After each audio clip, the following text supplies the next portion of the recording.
Welcome to the AT Center at TCNJ. This webinar series is titled Use of Partner-Assisted Scanning, PAS, and Other Communication Strategies to Uplift Individuals with Complex Communication Needs and to Support Their Interdependence, and is presented by Molly Ziegler. Molly specializes in working with school-age and young adult individuals with traumatic brain injuries, brain disorders, and multiple disabilities to provide them with access to robust, personally meaningful communication that supports their identity, exploration, quality of life, connections with others, and self-advocacy skills. Her passion has driven her to expand her work to include training, education, and coaching of family and caregivers to develop proactive and reactive strategies to manage the individual's regulatory, pain management, and self-advocacy needs in an efficient, dignified, and autonomous manner. These webinars are made possible through our partnership with the New Jersey Department of Education, Office of Special Education. The statements issued by guest presenters do not reflect the stance of the NJDOE OSE. Please use your professional judgment when implementing strategies and resources within your practice. Thank you for joining us. Now, let's listen to Molly. Okay, time to get into more specifics by introducing the concept of partner-assisted scanning. It's a communication strategy students, individuals who have or are developing a consistent affirmation, yes, or rejection, negation, no, of offered choices. This affirmation or negation can take the form of total communication approach. Eye gaze, vocalizations, gestures, or any combination of these. So like they said, when someone is affirming, making a selection, that's the one. Yes.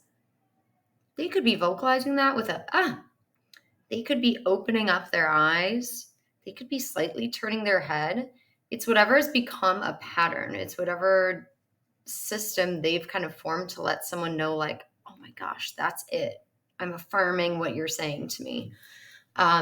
You use the individual's primary channel of input, auditory, visual, touch. This is so going to depend on what is happening with your hearing, vision, everything else. So this kind of strategy can come in the forms listed below: partner-assisted auditory scanning, visual scanning, tactile scanning, or any combination of the above.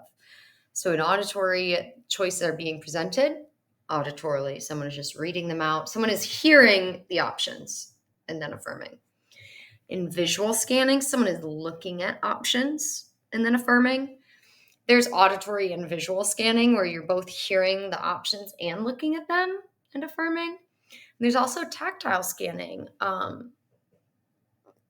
where you are touching the options if auditory or visual is not an option with you due to being hard of hearing or having a visual impairment. That's why these combinations are available. How is this person processing the world? And again, this accommodates for all types of processing and expression of preferences and needs. It's fantastic. No one does it in the exact same way. The structure is very sound, but the implementation of it is so personalized. So that is a dream for anyone, working in the field of someone with multiple disabilities. Implementation. And I want to inform you that I have video examples at the end of this explanation with a client that I work with. I have her permission to show these and everything, but so never fear. I'm going to go over everything, then you'll see it. If you want to go back over the slides and kind of be like, oh, right, here's the implementation portion, here's what's happening. And I kind of try to frame it with reflection questions. So that's what's going on. But just want to let you know that this is not just going to be me blabbing. You will see it in action.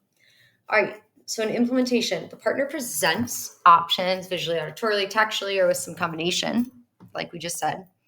So these options are presented, with the last option always being something different to avoid cornering the individual into an option. Like, The individual needs a way to say none of these, none of the above. Give me more things. This is not it. That something different piece is key. I've seen people feel so empowered by this, and it is so important. And it kind of embodies that, and embodies and admits that, hey, I don't have all the answers. You could be thinking of something different. You may want none of these. We will keep going in some capacity until we land on something that's close to what you need, is what you need. We got this. So just example wise, this could be like, hey, what do you want for your birthday? What kind of cake do you want for your birthday? Cookie cake, ice cream cake, cookies, or something different. Cookies, cupcakes, or something different. That would be auditorily. Visually, I'd be showing you each of these options and you'd be choosing. Tactually, or what about even, I'm wondering if there'd be a gustatorily or something, tasting each option before trying it. But so that's the idea. It's kind of multiple choice questions rather than yes, no, yes, no, yes, no. You're using yes, no to move through the multiple choice, but it's just much more generative and efficient by asking in these chunks, these large multiple choice chunks. So these are presented, the individual signals their choice. They indicate selection by providing a clear, consistent signal. It could be a head nod, would be very conventional, right? Something we're all used to. It could be an eye gaze vocalization or a previously established motor movement, like a certain hand gesture, or a certain gesture that we pair with a switch. So again, it's totally depends on the individual. But so it'd be like if I was going through that list and when I got to, if it was cookie cake, no. Ice cream cake, no. Cookies, no. Cupcakes, yes. That's how you're indicating to me. And if you'll notice there, I went in the same order through those birthday suite options, which is also a very key part that I'll touch on, we'll discuss later. And then the partner confirms and responds. The partner says, oh my gosh, I hear that you want cupcakes for your birthday. Great, let's do it. Let's find a recipe. So again, you're acknowledging like you heard their choice. That's what's happening. Okay, why use this? Let me tell you. Provides access to communication. It provides a way for individuals with limited physical or communication abilities to participate in communication, to make choices. This is huge because I can't even kind of begin to describe, just with being able to understand that affirming and negating something. And even I have worked with a few people who they don't even have a clear, consistent negating. It's just kind of a no response, that with no response, we move to the next thing and we wait for that affirming response.